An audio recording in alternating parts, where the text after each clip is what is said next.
Fala pessoal, eu sou o Diego do canal Mangás e Mais e hoje trago para vocês mais um vídeo de review, desta vez falando dessa obra completa em 2 volumes, As Crônicas da Era do Gelo, do mestre Jiro Taniguchi. Então se você quer saber mais a respeito, fica aí que eu vou contar tudo o que você precisa saber.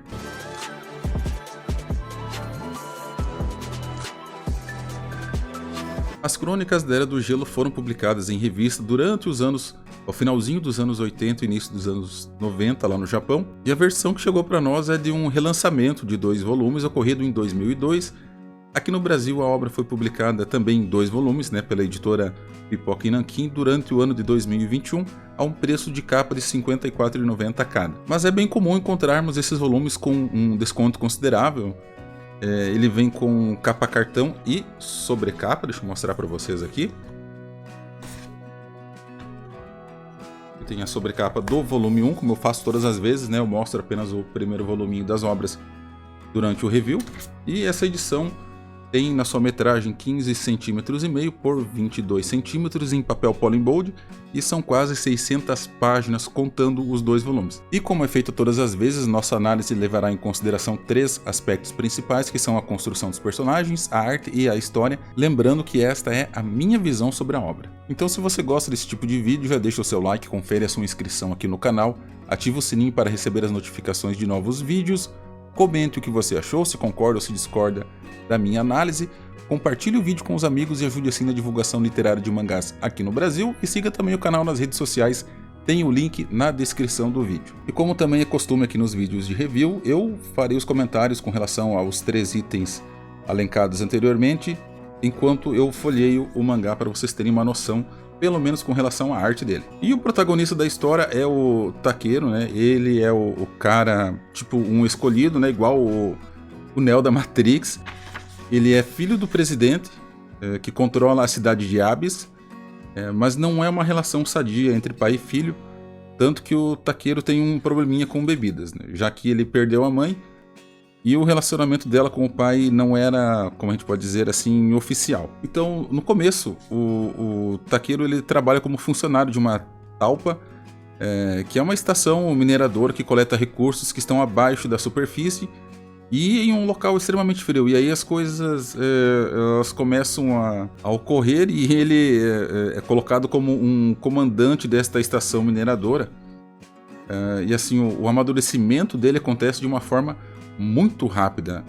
Ele aprende e passa de um rebelde, um revoltoso com a vida, para um líder de equipe que leva seus companheiros em busca de salvarem não apenas as suas vidas, mas toda a humanidade. E isso ainda não é tudo. O Takeru tem uma ligação com seres extraterrestres que vieram ao nosso planeta muitos séculos atrás e eram vistos como salvadores capazes de controlar as forças da natureza.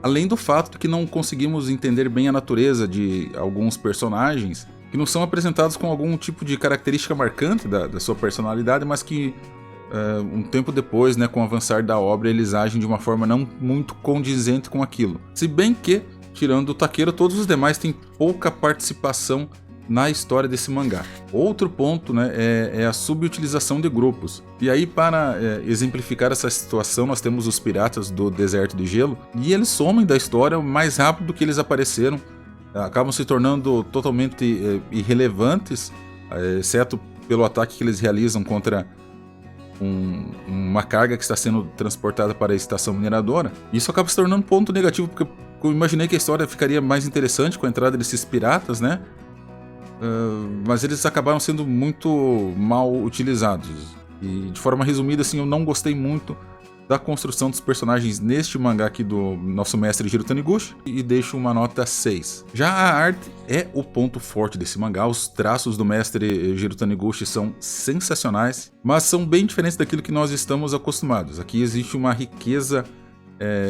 de detalhes impressionantes, e diferente do que ocorre, por exemplo, em A Valise do Professor, que foi o review anteriormente feito neste canal, existem diversas cenas de ação neste mangá aqui, e que ficaram muito bem ilustradas. E as ilustrações dos cenários também são bem desenhadas, dando a impressão de que o ilustrador não teve preguiça em realizar o seu trabalho. Alô para o mestre Akira Toriyama. E assim como eu disse lá no outro review, a arte é diferente, Mas ela é comparável em qualidade com aquilo que a gente tem na Valise do Professor, porém ainda acredito que ela fica um pouquinho abaixo daquilo que eu encontrei em Tokyo Killers.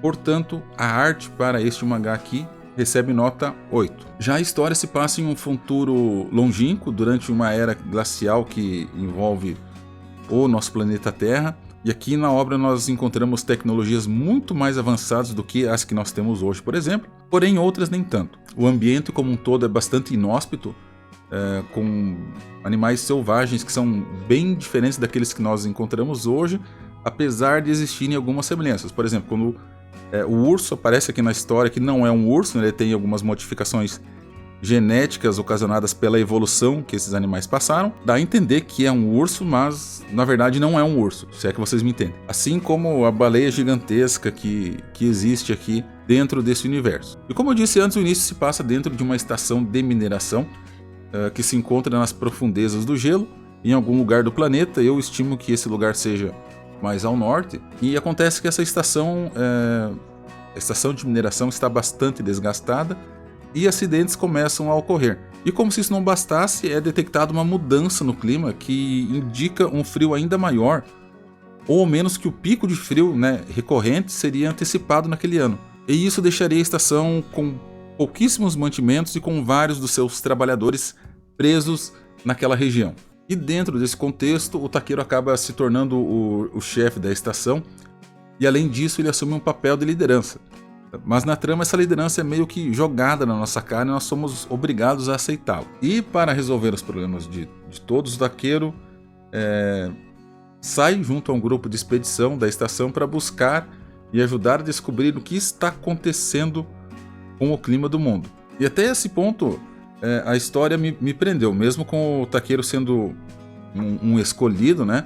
Aquele protagonista que a gente sabe que desde o início do mangá que ele é imortal dentro da obra. Isso acaba sendo explicado próximo do final deste primeiro volume aqui, e o problema é que isso envolve uma raça de seres superiores vindas de fora do planeta. E no desenrolar dos acontecimentos, as geleiras do início dão lugar às florestas insanas, que são mutações decorrentes da ação dos seres humanos ao longo dos milênios. E nós ainda temos uma inteligência artificial que evolui ao ponto de decretar que a única forma de a raça humana sobreviver ao ambiente é evoluindo, e claro que isso inclui a eliminação de toda a espécie atual que vive no planeta. E eu acabo falando de forma resumida e superficial, pessoal, porque vocês sabem que o objetivo aqui não é dar spoilers e não é estragar a leitura de quem ainda não leu a obra, que é o público-alvo desse tipo de vídeo de review. E dentro de tudo que eu apresentei aqui, a nota para a história desse mangá é comprometida e fica com um 6. Então a média final desse mangá, salva pela arte, que eu considero muito bonita, é 6,66. Eu entendo que não é um mangá que irá agradar a todos, né? É uma leitura voltada para um público específico, e talvez não seja exatamente aquele leitor que gosta das obras do Jiro Taniguchi. Mas imaginando que você nunca tenha lido nada sobre o autor, é uma obra que vale a pena ser lida, tá? Mesmo depois de tudo que eu falei aqui no vídeo com relação à história e à construção dos personagens principalmente. E eu sugiro que, se vocês forem adquiri-los, esperem o momento certo. É comum nós encontrarmos ambos os volumes de As Crônicas da Era do Gelo em promoção na Amazon. Eu já vi eles com promoção com mais de 50% de desconto em relação ao valor da capa. E é isso por hoje. A você que me acompanhou até aqui nesse vídeo, meu muito obrigado. Eu sou o Diego do canal Mangás e Mais, e até mais.